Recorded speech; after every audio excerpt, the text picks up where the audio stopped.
Hello అండి, నేను doctor Kranthi, gynaecologist, obstetrician, laparoscopic surgeon.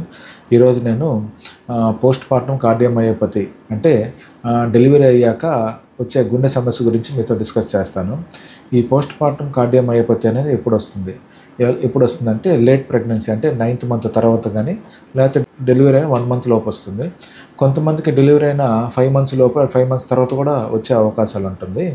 ఇది ఎందుకు వస్తుంది అంటే ఈ గుండె సమస్య అనేది ఎవరికి వస్తుందంటే రిస్క్ ఫ్యాక్టర్స్ ఎవరికి ఉన్నాయంటే ఎవరికైతే ఏజ్ ఎక్కువ అంటే 30 years తర్వాత ప్రెగ్నెన్సీ కన్సీవ్ అయిన వాళ్ళకి కానీ, లేదు మల్టిపుల్ ప్రెగ్నెన్సీస్ అంటే మల్టిపుల్ గెస్టేషన్ అంటే ట్విన్స్ కానీ, ట్రిప్లెట్స్ కానీ, అమ్మడి పిల్లలు కానీ, దానికన్నా ఎక్కువ మంది ఉన్నా కానీ ఈ పోస్ట్ పార్టమ్ కార్డియోమయోపతి వచ్చే ఛాన్స్ ఉంటుంది.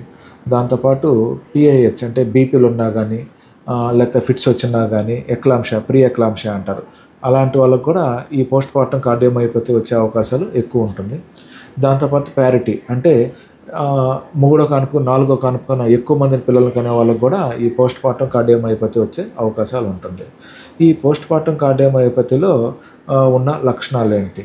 ఈ పోస్ట్ పార్టమ్ కార్డియోమయోపతి వచ్చాక ఈ బాలింతలకి ఆయాసం అనేది వస్తుంది. ఆయాసం అనేది ఎప్పుడు వస్తుంది? కొద్ది దూరం నడిచినా ఆయాసం వస్తుంది, పడుకున్న ఆయాసం వస్తుంది. దాన్ని ఆర్థోప్నియా అంటారు.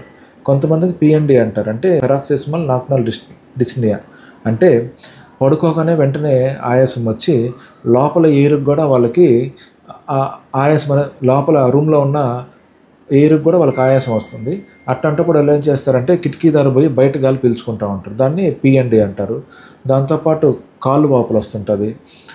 దాంతోపాటు ఇంకా బ్లడ్ వామిటింగ్స్ రావడం, ఇంకా గుండె ఎక్కువ కొట్టుకున్నట్టు అనిపించడం, లేకపోతే చెస్ట్ పెయిన్ రావడం అంటే గుండె నొప్పి రావడము, దాంతోపాటు ఈజీగా అలసిపోవడము, దగ్గు రావడం, ఈ లక్షణాలన్నీ ఉంటాయి.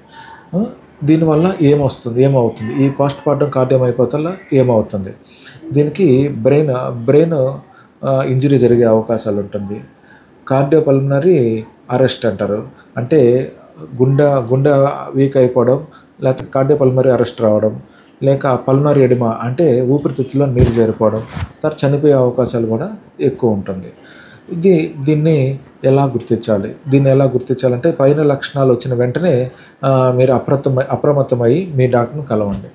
మామూలుగా ఈ గుండె పరీక్ష దీన్ని ఎలా పరీక్ష చేస్తామంటే మేము ఎక్స్రే తీయడం వల్ల కానీ, ECG తీయడం వల్ల కానీ, గుండె కార్డియాక్ ఎక్కువ అంటారు, ఎక్కువ అంటే గుండె ఫంక్షనింగ్ ఎలా ఉంది చూస్తామన్నమాట. ఈ గుండె ఫంక్షన్ మామూలుగా 65%, 65% అనేది నార్మల్. ఈ పోస్ట్ పార్టమ్ కార్డియోమయోపతి వచ్చిన వాళ్ళకి 45% కన్నా తగ్గిపోతుంది. దీనికి ట్రీట్మెంట్ ఏమన్నా ఉందా? పోస్ట్ పార్టమ్ కార్డియోమయోపతికి ట్రీట్మెంట్ ఉంది.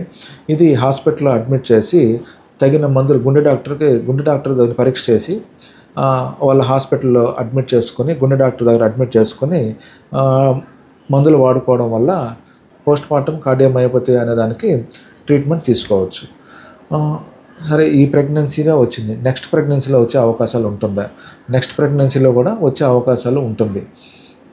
కాబట్టి ఫస్ట్ ప్రెగ్నెన్సీలో వచ్చినప్పుడు, నెక్స్ట్ ప్రెగ్నెన్సీలో మీ డాక్టర్లు చెప్పడం వల్ల ముందుగానే తగ్గింది. కాబట్టి ఈ మల్టిపుల్ ప్రెగ్నెన్సీ ట్విన్స్ ఉన్న వాళ్ళు కానీ, ఎక్కువ మంది పిల్లలు ఉన్న వాళ్ళు కానీ, లేకపోతే BP, షుగర్ ఉన్న వాళ్ళు మాత్రం డెలివరీ అయిన తర్వాత ఈ లక్షణాలు ఏమన్నా ఉంటే వెంటనే మీ గైనకాలజిస్ట్ని సంప్రదించి ట్రీట్మెంట్ తీసుకోవాలి.